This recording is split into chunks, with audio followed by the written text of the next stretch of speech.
नहीं होगा जिसके बारे में ठीक ठीक पता भी नहीं है। अरे हम तो अपनी बहन का विवाह चंदेली का रहने वाला राजा शिशुपाल जिसके साथ करेंगे, सेना भी है और आपने भी दान अर्पण किया है, धन्यवाद भैया। रुकुम के आगे भीष्मक महाराज की नहीं चल पाई, व्यक्ति संतान के आगे हार जाता है और टीका लगन छटवा कर टीका भिजवा दिया।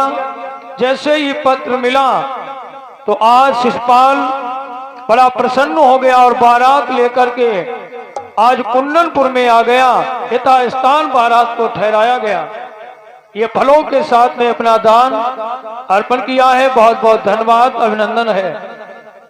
जब ये रुक्मिणी को पता लगा तो रुक्मिणी बड़ा रोई और अपने कन्हैया को याद किया और रुक्मिणी ने एक ब्राह्मण देवता को अपना गुरु बनाया था।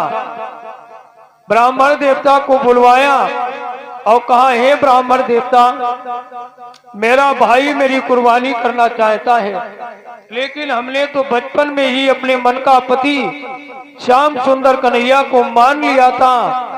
इसलिए आप एक काम कीजिए, मैं एक पाती लिख रही हूं, आप हमारी पाती द्वारिका पहुंचा। भाई हमारे अनुज सिंह यादव जी ये सुंदरपुर से 101 रुपए का दान अर्पण किया है, धन्यवाद है यादव जी के लिए। बैठो भाई, अभिनंदन है। तो भाइयों गौर करना, पंडित जी ने कहा हम पाती लेकर चले तो जाएंगे, लेकिन द्वारिका बड़ा दूर है और हम पे बुढ़ापा आ गया है, 3 दिन से भोजन मिला नहीं है और चला भी सही जाता नहीं है, कैसे हम जा पाएंगे, 3 दिन हो गए हैं भोजन नहीं मिला। ब्राह्मण जी ने कहा तो हम जा कैसे पाएंगे। रुक्मिणी ने कहा नहीं महाराज जी आप चले जाइए, वरना मैं अपने प्राण नहीं रखूंगी। ब्राह्मण देवता बड़ा चक्कर में पड़ गए। ठीक है, ब्राह्मण देवता ने कहा चलो पाती लिखिए, कोशिश करते हैं भाई, अगर हम पहुंच गए तो पाती भी पहुंच जाएगी और नहीं पहुंच पाए तो कोई बात नहीं। चलो रुक्मिणी ने पाती लिखी। अब पाती ज्यादा नहीं, समय कम था, इसलिए 1-2 लाइन लिखी थी रुक्मिणी जी ने। क्या पाती में लिखा, राधा पति राधा रमण ओ ब्रज के रखवार, लज्जा मेरी राखियो गिरवर धारण हार, गिरवर धारण हार। ब्राह्मण देवता ने पाती ली और पाती लेकर चले, धीरे धीरे चले आ रहे। आधी दूरी पर आए तो एक पीपल का वृक्ष पड़ा, उसके नीचे बैठकर आराम करने लगे। भगवान अंतर्यामी हैं, सब जानते हैं, जान गए ब्राह्मण जी आ रहे हैं, लेकिन यहां तक पहुंच नहीं पाएंगे, यहां तक पहुंच नहीं पाएंगे तो मुझे कुछ करना पड़ेगा। गौरमपुरवा से सर्वेंद्र सिंह भाई 201 रुपए का दान पूर्णावती में अर्पण किया, भाई धन्यवाद।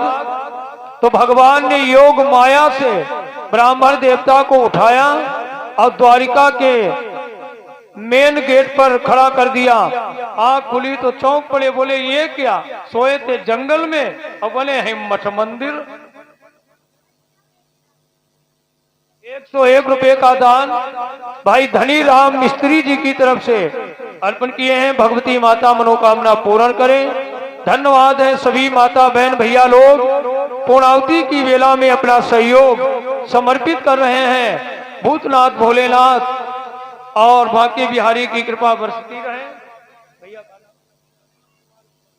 संतोष कुमार गोपालपुर से 101 रुपए का दान अर्पण किया है पूर्णावती में।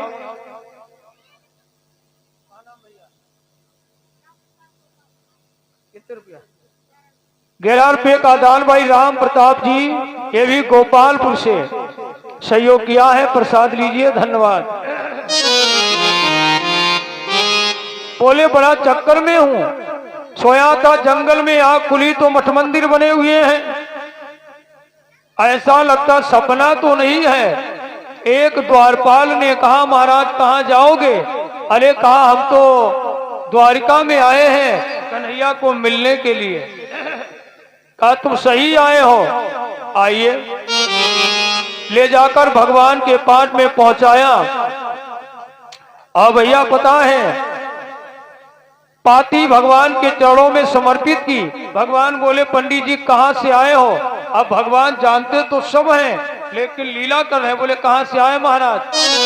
पंडित जी ने कहा सुनिए महाराज, भैया जी अपना दान अर्पण कर रहे हैं 101 रुपए का और फल धन्यवाद है।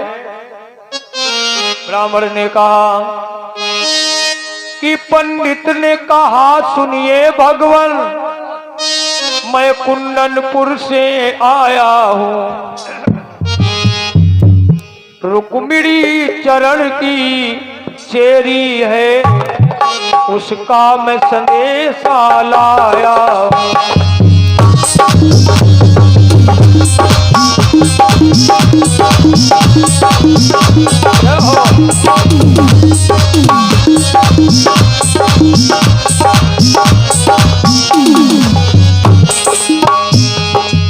और रुक्मिणी चरण की चेरी है, उसका मैं संदेशा लाया हूँ।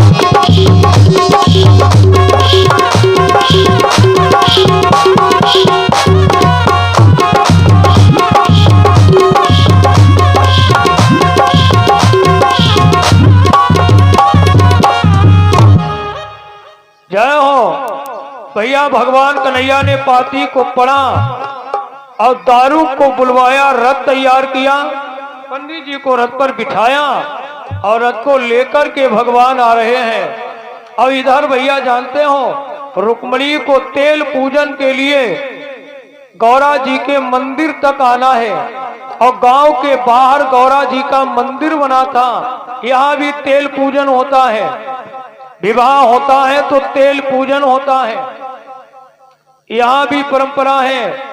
जैसे भोलेनाथ का मंदिर बना है गांव से बाहर, ऐसे ही गौरा का मंदिर गांव से बाहर था। लेकिन ये रुकुम बड़ा चाल